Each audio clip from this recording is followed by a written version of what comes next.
O Exame Chunin foi com certeza um dos arcos mais berés de Naruto clássico. Galera, aquilo ali tipo foi só tiro, porrada e bomba o tempo todo. Eram as eliminatórias rolando, né? Aí no meio de tudo, a aldeia atacada. Aí tem esquema da Vila da Areia, né? Com a Vila do Som, tem o Hiruzen mais pra lá do que pra cá, lutando contra o Orochimaru, tem Gaara virando Shukaku. Mas na real, se essa maracutaia toda não tivesse acontecido, se os exames Chunin tivessem acontecido do jeito que eles deveriam acontecer, quem que realmente seria o vencedor? Senta aí que a gente vai ficar por dentro disso agora.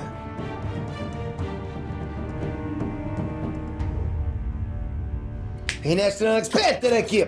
Galera, desde a época que eu assistia Naruto clássico, lá atrás mesmo, eu me peguei pensando assim, quem teria realmente vencido o Exame Chunin?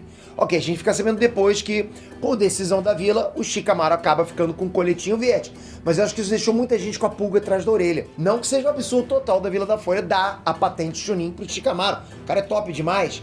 Tirando o fato de que ele é um preguiçoso, né? Que se pudesse pedir aposentadoria com 30 anos de idade, ele pediria. A gente tem que dar o braço a torcer, com certeza, porque o cara é um dos únicos moleques da vila que consegue raciocinar igual gente grande. Ele é um estrategista nato no corpo de um garoto, né? Mas agora, galera, numa boa, se não tivesse acontecido aquela quizumba toda do Shukaku e do Orochimaru, se o Exame Chunin tivesse corrido normalmente, como ele deveria ter corrido, sabe, conforme as regras do torneio, quem que vocês acham que teria sido o vencedor? Quem que teria avançado, fase por fase?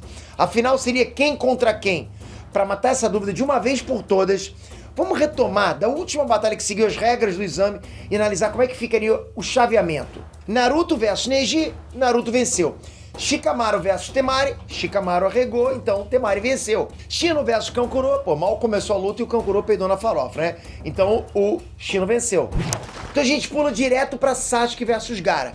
Essa luta, se a gente considerar os dois usando poder total, ou seja, Shukaku e Marca da Maldição, seria uma das mais equilibradas do torneio, até aquele momento. Só que aí tem um porém. A única forma que o Sasuke tem de penetrar a defesa absoluta do Gaara, ou seja, aquela, né, que ele faz lá com o escudo em forma de esfera, a areia dele parece que tem vida própria, né? É com o Chidori, né? A única forma do Sasuke penetrar aquela areia é com o Chidori.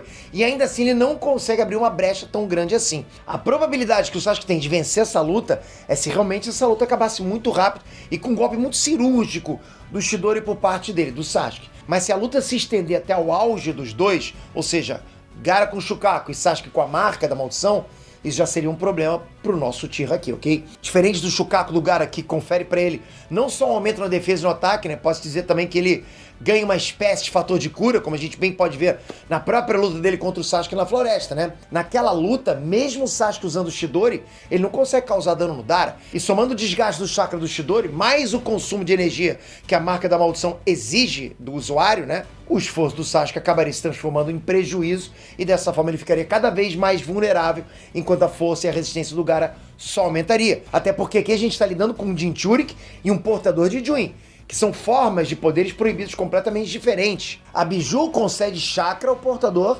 enquanto o Juin, especialmente o Juin do Sasuke, que era selado e ainda não tinha sido tratado pela pílula do despertar da mente do Orochimaru, consome o chakra do portador em troca de um aumento de condição física e de impacto nos jutsus. Então assim, desse jeito, considerando essa situação toda, a gente dá vitória pro nosso Gaara do deserto. Temari versus Shino. Numa boa, eu acho o Shino um dos melhores genin do clássico, ok? Mas eu não consigo imaginar nada nessa luta que possa deixar a Temari em desvantagem. Claro, a gente tem que considerar que ela estaria completamente exausta da luta contra o Shikamaru, e o Shino, do jeito que ele é, ele poderia tirar vantagem disso, porque o Shino é um estrategista também top. Mas numa boa, tirando a possibilidade dele plantar algum inseto nela antes da luta começar, o que eu acho, inclusive, que seria contra as regras, ok? A Temari, numa devida distância, poderia anular quase que completamente o Shino. A Temari não precisa chegar perto do Shino, nem um pouquinho, né? Bom, se bem que o Shino também não precisaria chegar perto dela, mas a Temari tem um elemento muito mais forte do que o do Shino, inclusive que é nulo do Shino, né? Tanto a Temari como o Shino, os dois têm níveis de intelecto muito parecidos. Eu não diria que iguais, né? Até porque a gente tem duas situações. A gente vê nitidamente a Temari batendo de frente com o intelecto do Shikamaru na luta, né? Mesmo ela sendo derrotada lá, mas dá pra ver o quanto ela é casca grossa nesse quesito aí de inteligência. Enquanto a gente vê o intelecto do Shino mais em aparições avulsas, tipo contra o Kankuro ou contra o Zaku. Eu penso que, assim, que de certa forma, pode até ser possível o Shino surpreender a Temari de alguma maneira no meio da luta, mas analisando o bruto, galera, as técnicas da Temari, a especialidade dela em combate à distância e especialmente a experiência que ela ganha depois da luta contra o Shikamaru, mesmo cansada, né? Ela estaria muito mais alerta, não só às armadilhas que ela poderia cair no meio da luta em si, como também nas armadilhas que ela poderia cair por conta do campo de batalha, tipo a sombra do Shikamaru que atravessou aquela cratera deixada pelo clone do Naruto. Então aqui a vitória vai pra Temari. Naruto versus Gaara. É aqui que os meninos viram homens, hein? Se prepara. Essa provavelmente vai ser a luta mais difícil do torneio. Afinal, a gente tem que considerar uma coisa muito importante. São 2 Jinchuriki, ou seja, o modo como os dois acessam os poderes secretos nessa luta é exatamente o mesmo. Ou quase. Bom, a gente tem uma pequena diferença aqui. Nesse arco, o Naruto já aprende a usar o Kaioken Pirata, né? Ou melhor, o Chakra da Raposa de 9 Caudas. Coisa que ele nunca mais usou no anime inteiro. Ou seja, enquanto o Gaara se transforma do jeito convencional, perdendo o controle, deixando a Biju dominar ele completamente, o Narutinho consegue aproveitar só o chakra da Biju sem ter que necessariamente perder o controle. Isso é bom demais, um baita de um poder. Mas tá bom, Pedro, e aí, onde é que você quer chegar? Galera, pensa o seguinte, o Naruto teve dificuldade na primeira luta porque o Neji anulou 2, se não o ponto mais forte do Naruto, que é a quantidade de chakra. E aqui vale um raciocínio, ok? Se o Narutinho, completamente sem o chakra convencional, conseguir dar um passeio no Neji depois de ativar o chakra Kurama, imagine vocês se aqui, na luta contra o Gaara, ele tivesse acesso ao chakra normal, mais o chakra do Kurama. E é exatamente no que se resume essa luta. Uma competição de quem tem mais chakra. O core da luta é esse. Né? São 2 Jinchuriki. E a gente pode facilmente pegar como base a luta na floresta. No mangá, a gente vê o Naruto fazendo o jutsu dos 1000 clones das sombras e literalmente espancando o Gaara na forma meia Biju. Caso a luta não fosse decidida nesse ponto, o Gaara teria ainda mais um último recurso, a liberação total do Shukaku. A partir daí, a gente usa como base muita coisa que aconteceu de verdade, de fato no mangá, tá lá no mangá pra gente ver. O Gaara na forma de Shukaku só consegue se manter no controle se utilizar o jutsu fingir de morto. E uma vez que esse jutsu fosse quebrado, né, assim como o Narutinho fez na história, o Gaara seria derrotado. Fora que, porra, na boa, convenhamos, galera, se a gente tá considerando aqui que o Orochimaru não pararia o exame Chunin, caso o Shukaku assumisse completamente o controle do Gaara, a luta certamente seria paralisada pelos Jonins da Folha, porque não seria mais uma luta de torneio, mas sim uma ameaça iminente para toda a aldeia da Folha, o que de qualquer forma daria a vitória pro nosso querido Narutinho, ou seja, não tem jeito, é win-win. Ninguém ia deixar o Gaara descontrolado por aí, concorda? E agora é o momento que todo mundo tava esperando, a verdadeira final do exame Chunin. Naruto versus Temari. Nessa final, a gente tem o caso clássico de força bruta contra intelecto. Mas vai lembrar uma coisa, galera. Aqui a Temari não estaria lidando com oponentes normais, né? Como o Tenten ou o Shikamaru, não. Ela estaria lidando com um Jinchuriki. O maior problema que o Naruto teria já de início seria em se aproximar da Temari. Até porque, mesmo se ele usasse os clones dele, as rajadas de vento da Temari são muito fortes e poderiam acabar com ele sem muita dificuldade.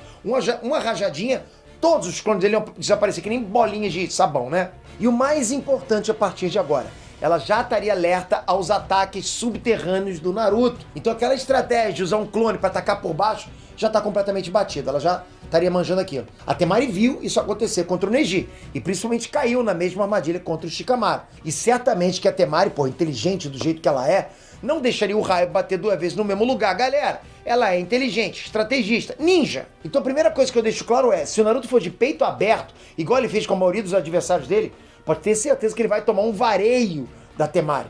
Porra, mas vai tomar uma rajada que vai ser até o cabelo dele, vai ficar Naruto calvo. E aqui a gente tem que considerar uma coisa, galera, muito importante. A quantidade de chakra que ele perderia na última luta contra o Gaara. A gente, então, tem 2 possibilidades de desfecho para essa luta. Se Naruto lutando só na forma base, considerando tudo isso que a gente acabou de falar agora, a vitória seria dada para Temari muito pela vantagem do intelecto e dos ataques à distância, né? Mas aqui a gente chega num ponto crucial. A possessão da Biju. Se a luta se estendesse até esse ponto, agora como eu tô falando com vocês, isso é, caso a Temari ainda não tivesse finalizado o Naruto, ok? Ela estaria numa situação de perigo mortal. E vocês sabem exatamente o que isso significa. Kurama assumiria o controle. Nesse ponto, Naruto se transforma do mesmo jeito que aconteceu no País da Névoa contra o Haku e viraria simplesmente um monstro.